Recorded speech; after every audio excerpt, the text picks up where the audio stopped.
వాగర్థావేగ సంపృక్తౌ వాగర్థ ప్రతిపత్తయే జగతఃపితరౌ వందే పార్వతీ పరమేశ్వరౌ. సదాశివసమారంభాం శంకరాచార్య మధ్యమాం అస్మదాచార్య పర్యంతం వందే గురు పరంపరాం.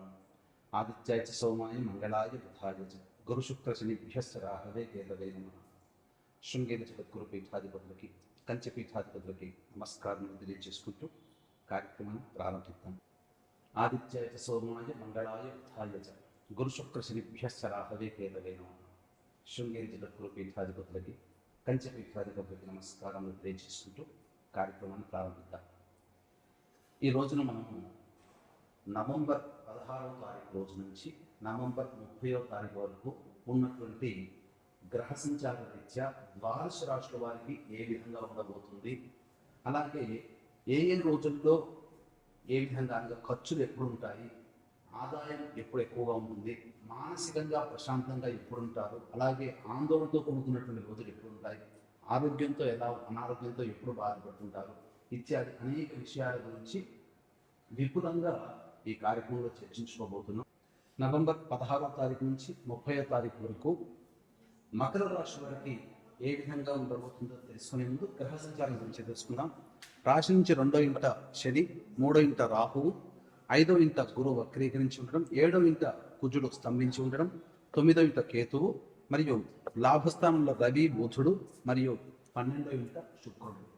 వెరసి చూసుకున్నట్లయితే ఈ యొక్క మకర రాశి వారికి గ్రహ సంచారం మరియు గ్రహ గతులు ఇవి కూడా అనుకూలం, ప్రతికూలత, మిశ్రమ ఫలితాలు అనేటువంటివి కలుగుతాయి. ముఖ్యంగా గమనించుకున్నట్లయితే ప్రధానంగా ఈ యొక్క మకర రాశి వారికి ఇంతకుముందు ఉన్నటువంటి పరిస్థితులు అనగా గత 4-5 నెలలుగా ఏ పని చేయాలన్నా బద్ధకం ఉండడం, ప్రతి పనులలో కూడా ఆటంకం ఉండడం, అలాగే ప్రతి దాంట్లో కూడా ఎక్కువగా ఆలోచనలకి పరిమితం అయ్యేటువంటి స్థితిగతి నుంచి ఈ యొక్క మకర రాశి వారికి ఇక మార్చి 29వ తారీఖు వరకు కొన్ని పనులలో వేగవంతమైనటువంటి కలుగుతుంది.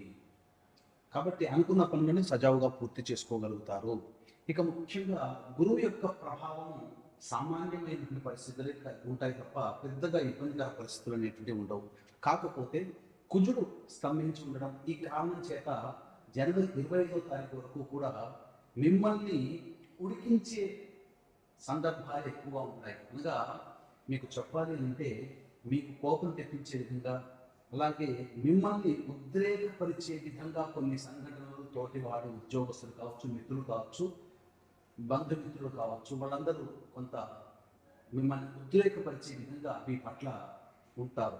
తద్వారా ఏమవుతుంది, కొంత అసహనానికి గురవడం, ఈ యొక్క ఉన్న ప్రదేశం నుంచి దూరంగా వెళ్ళిపోవాలనుకోవడం, ఉద్యోగం వదిలేసి వేరే దగ్గరికి వెళ్ళాలనుకోవడం ఇలాంటివి జరుగుతాయి. కాబట్టి ఉన్న ఉద్యోగాన్ని వదులుకోకండి, ఉద్రేకపడకండి. అలాగే అతి ఆత్మవిశ్వాసం కూడా మంచిది కాదు. ఇక నిరుద్యోగస్తులకి చక్కగా ఉద్యోగ అవకాశాలు లభిస్తాయి. ప్రభుత్వ రంగంలో ఉన్నటువంటి వారికి, ఉద్యోగస్తులకి లేదా కాంట్రాక్టర్లకి ఆశించిన మేర శుభ ఫలితాలు కలుగుతాయి. కొత్త కాంట్రాక్టులు ఈ యొక్క మకర రాశిలో పుట్టినటువంటి వాళ్ళకి వచ్చే అవకాశం చాలా సుస్పష్టంగా ఉన్నది. ఇక వ్యాపారస్తులకైతే ఇక అన్ని రకాలుగా ఆనందదాయకంగా ఉంటుందని చెప్పవచ్చు. రియల్ ఎస్టేట్ రంగంలో ఉన్నటువంటి వారికి ఉత్సాహం, పట్టుదలతో ముందడుగు వేస్తే అన్ని రకాలుగా మంచి జరుగుతుంది. ఎలక్ట్రానిక్స్ అండ్ ఎలక్ట్రికల్ రంగంలో ఉన్నటువంటి వారు, న్యాయవాద వృత్తిలో ఉన్నటువంటి వారు, మైనింగ్ రంగంలో ఉన్నటువంటి వారు, ముఖ్యంగా సాఫ్ట్వేర్ రంగంలో ఉన్నటువంటి వారికి శుభ ఫలితాలు గోచరమవుతున్నాయి. ఉద్యోగ మార్పిడి, ఉద్యోగ బదిలీలు, స్థాన చలనం అనేటువంటి ఈ యొక్క మకర రాశి వారికి గోచరమవుతుంది. విదేశీ జ్ఞానము, విదేశీ విద్యకు సంబంధించి చేయ ప్రయత్నాలు కొలిక్కి వస్తాయి. నూతన విద్యా సంవత్సరానికి గాను కోరుకున్న చోట, కోరుకున్న విశ్వవిద్యాలయంలో మీకు ప్రవేశం లభిస్తుందని చెప్పవచ్చు. ఇక ప్రధానంగా గమనించుకున్నట్లయితే ఎక్కువగా మీరు అందరిలో కంటే గొప్పగా కనబడడం కోసం అనవసరమైనటువంటి ఖర్చుల్ని, అనగా వైభవోపేతమైన జీవితాన్ని ప్రదర్శించాలి 10 మంది దగ్గర అనే స్వభావంతో ఉండడం వల్ల మీరు చాలా మటుకు ధన నష్టమయ్యేటువంటి అవకాశాలు గోచరమవుతున్నాయి. వాహన కొనుగోలు, వాహన మార్పు కానీ, గృహ మార్పు కానీ జరిగేటువంటి అవకాశాలు ఈ మకర రాశి వారికి గోచరమవుతున్నాయి. ముఖ్యంగా రైతులు ఏ పంట వేసుకున్నప్పటికీ కూడా వాళ్ళకి లాభసాటిగా ఉంటుందని చెప్పవచ్చు. ఇక ఏ తర్వాత చెప్పొచ్చేది ఏంటంటే ఈ మకర రాశి వారు గతంలో కంటే కూడా మెరుగైనటువంటి శుభ ఫలితాలతో పాటుగా మిశ్రమ ఫలితాలు పొందుతారు. ఏది ఏమైనప్పటికీ కూడా దైవానుగ్రహం తప్పనిసరి. ఇట్టి దైవానుగ్రహం అందరికీ అందించాలనేటువంటి ఒక సదుద్దేశంతో కార్తీక పౌర్ణమి సందర్భంగా నవంబర్ 15వ తారీఖు రోజున పరమేశ్వరుడు త్రిపురాసురులను సంహరించినటువంటి క్షేత్రం త్రిపురాంతరంలో జాతక రీత్యా కలుగు విద్య వివాహ ఉద్యోగ దాంపత్య సంతాన అనారోగ్య సమస్యల నివారణకి మరియు వృషభ మిథున కర్కాటక సింహంలో వృశ్చిక మకర కుంభమీన రాశుల్లో జన్మించిన వారికి శనిదోష పరిహారార్థమై సర్వదోష నివారణ పూజల హోమాలు పర్ హెడ్ 1500 రూపాయలకి చేయించడం జరుగుతుంది. మీ గోత్రనామాదుల నమోదుకి కార్యక్రమ తదనంతరం కాంటాక్ట్ చేయవచ్చు. ఇక ఆఖరి కార్తీక సోమవారం రోజున నవంబర్ 25వ తారీఖు రోజున గోకర్ణంలో పితృదోష నివారణ పూజలు, అనగా తండ్రి వైపు 6 తరాలు తల్లి వైపు 3 తరాలలో దుర్మరణాలు కనుక ఉన్నట్లయితే, అంటే road accident, fire accident, suicide, నదిలో బావిలో పడి చనిపోవడం, ఇంట్లోంచి వెళ్ళిపోవడం, లివర్ ఫెయిల్యూర్, కిడ్నీ ఫెయిల్యూర్, క్యాన్సర్తో చనిపోవడం, 60 సంవత్సరాల లోపల ఏ విధంగా చనిపోయినా ఇవన్నీ కూడా పితృదోషాలు, పితృశాపాలు అంటారు. వీటి వలన కుటుంబంలో ప్రశాంతత ఉండదు, ఎదుగుదల అంతకంటే ఉండదు, పిల్లలకి పెళ్ళిళ్ళు, సంతానం ఆలస్యమవుతూ ఉంటుంటాయి. కాబట్టి ఈ దోషాల పరిహారం కోసం ఆఖరి కార్తీక సోమవారం అద్భుతమైనటువంటి రోజు.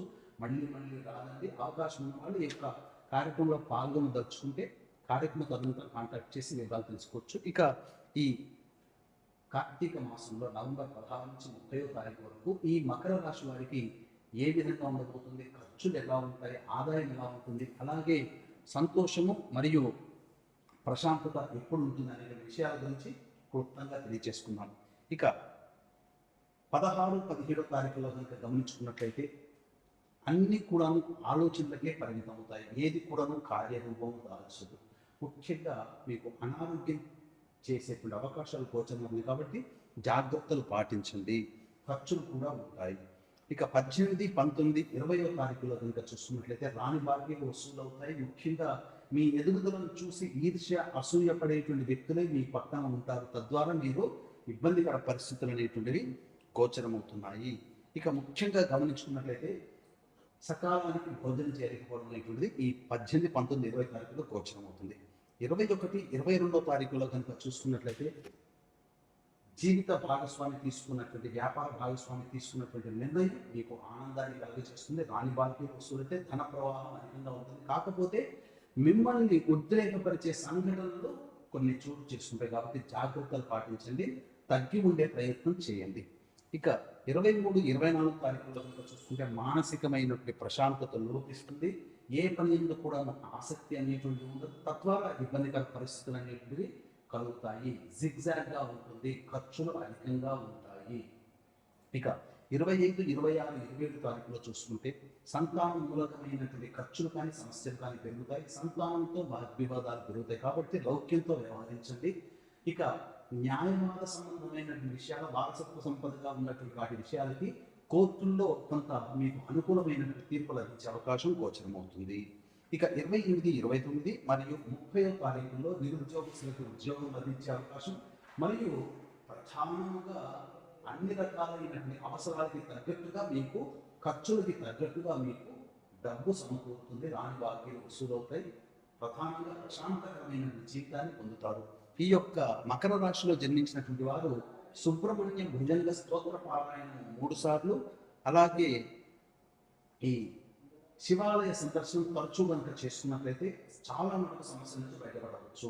ఈ చెప్పినవి గోచార ఫలితాలు.